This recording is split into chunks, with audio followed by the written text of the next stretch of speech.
Clear, prop.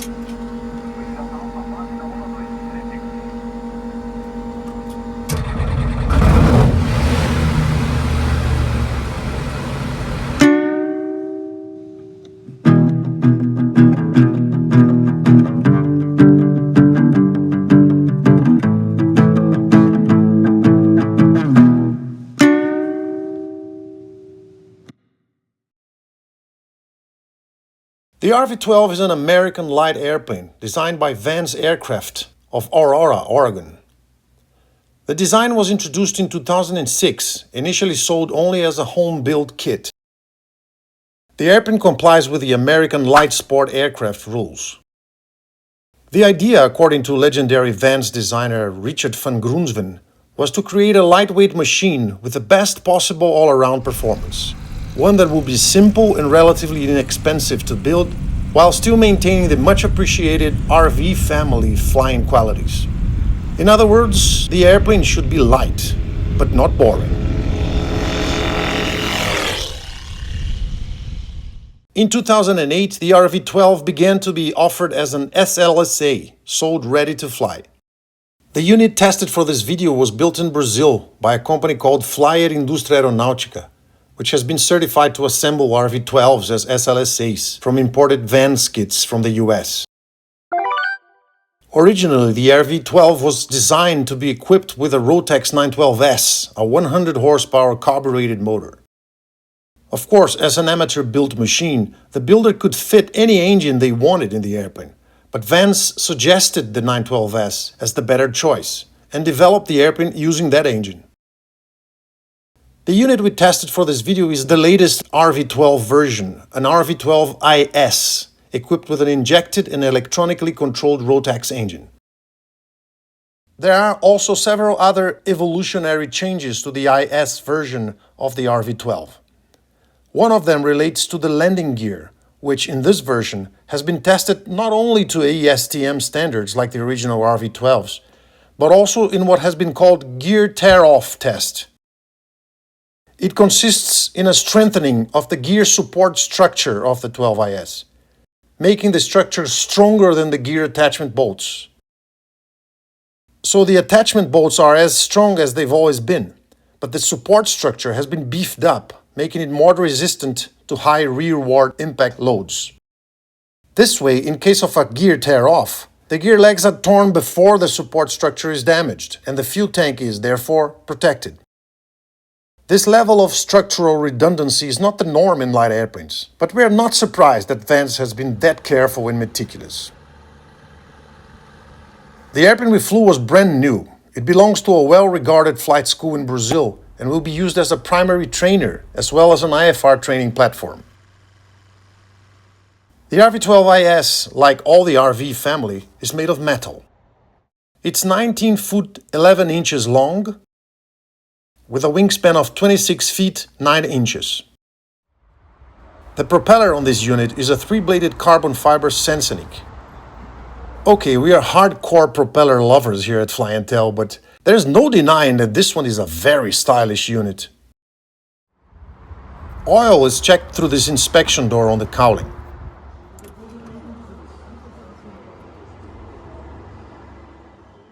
The fuel tank carries 20 gallons and is located behind the seats. This was one of the choices made by VANS to allow easy removal of the aircraft's wings. We'll take a closer look at this feature in a minute. To drain the fuel, this valve is used. The RV-12 has rectangular wings, which are a lot easier to build than variable chord wings. The airfoil chosen for the RV-12 is a modified NACA 23014.1. This airfoil is well known, having been used on the DC-3, for example, as well as in almost all Cessna Twins, and even on the first Citation jets. The wings on the airplane are removable. The idea was that this would provide flexibility and possibly lower operational costs. That is why the fuel tank is in the fuselage. Another design solution adopted with the intent of making the removal of the wings easier was the use of flaperons, these aft wing surfaces that act as flaps and ailerons. The occupants sit ahead of the wing spar, allowing better visibility, especially in turns. The RV-12 has stabilators. It's the only one in the RV family that has this type of pitch control surface. Let's go inside. The canopy is a tip-up type, and you enter the airplane via the leading edge of the wing. The seats are good, and seating position is natural. You can regulate the distance to the panel through these pins. Reclining the seats is possible via this system.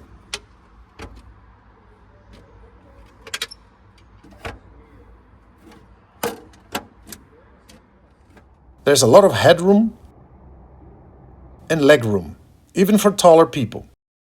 Shoulders don't even touch. The RV-12 is in fact a lot roomier than one might think when seeing it from the outside. It has a bit of a magic hat effect. How can all this fit inside of it? The baggage compartment has a 75 pounds limitation. The airplane has sticks, and you fly with your left hand when seated on the left. The throttle is in the center, and it has a neat little detent that can be felt when accelerating. It indicates that past that point, the engine will start regulating the mixture from lean of peak in the lower power region to rich of peak in the high power region. This sort of feature is only possible in airplanes equipped with electronically controlled engines. Now let's have a look at the instrument panel. This RV-12iS is fully equipped for IFR with a parade of Garmin products. It has two G3X touch screens with several display modes, combining PFD, ND, engine data, flight director, and much more. There's also a GTN 650 navigator, a GMC 307 autopilot controller, and a GMA 245 audio panel. The airplane also has pitot heat, backup battery. On the left side of the panel there's this button that tests the integrity of the wing spar pins. If any failure is detected, the starting circuit is inhibited. Pitch trim is electric through these buttons on the sticks. This is the switch that selects which side is enabled to control the pitch trim. The pitch trim position is shown on the G3X. This is the flap selector switch. The flap's position is also shown on the G3X screen. Because there's only one fuel tank, there is no fuel selector, only a shutoff valve located here. There's a partially open canopy position, which greatly improves ventilation during taxi.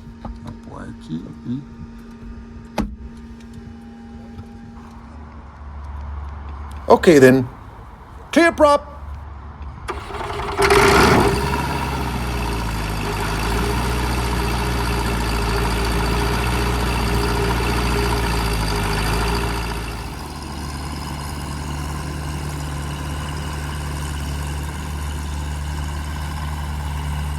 The nose gear is free castering and differential braking is used for taxiing.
On the day we flew, the temperature was 86 Fahrenheit and our QNH was 30.06. Wind was negligible, and with two on board, taking off from an elevation of 2,000 feet, the RV-12iS used 850 feet of runway. We selected almost full power for climb while maintaining 70 knots indicated, resulting in a 500 feet per minute average rate.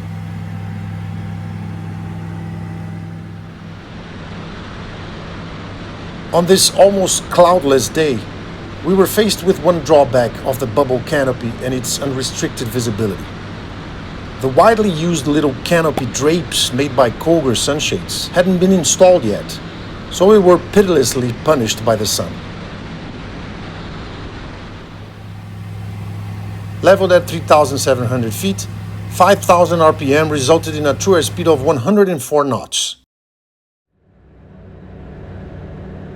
The RV-12 is light on the controls. It's well balanced and obedient throughout, and it's very easy to fly. The design target stated by VANS for the RV-12 was that it should have similar flying qualities to the other airplanes in the RV family. I don't know if we would be able to recognize the RV-12 as a member of the RV lineage just by the way it flies. It's less powerful, less on the spot than its high-performance siblings. Flying the RV-12 is a more serene activity, which makes it a good choice for flight instruction as well, not only for sport flying. In terms of weight capabilities, the RV-12iS can take off with two regular adults and a full tank of fuel and would still be within maximum takeoff weight. And the Rotax 912iS is frugal, burning only about 4 gallons an hour.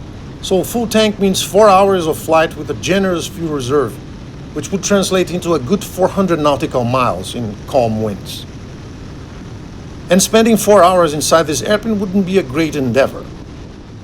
The RV-12 is roomier and more ergonomic than almost all of the RV family, except for the RV-10 and 14, of course.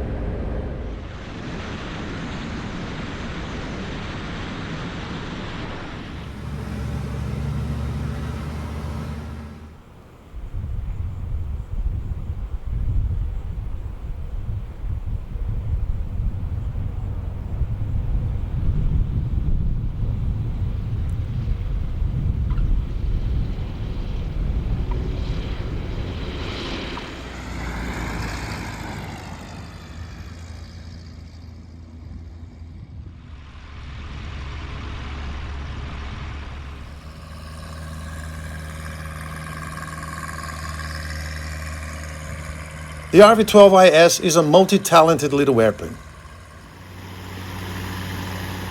It's economical, spacious, docile, and fun.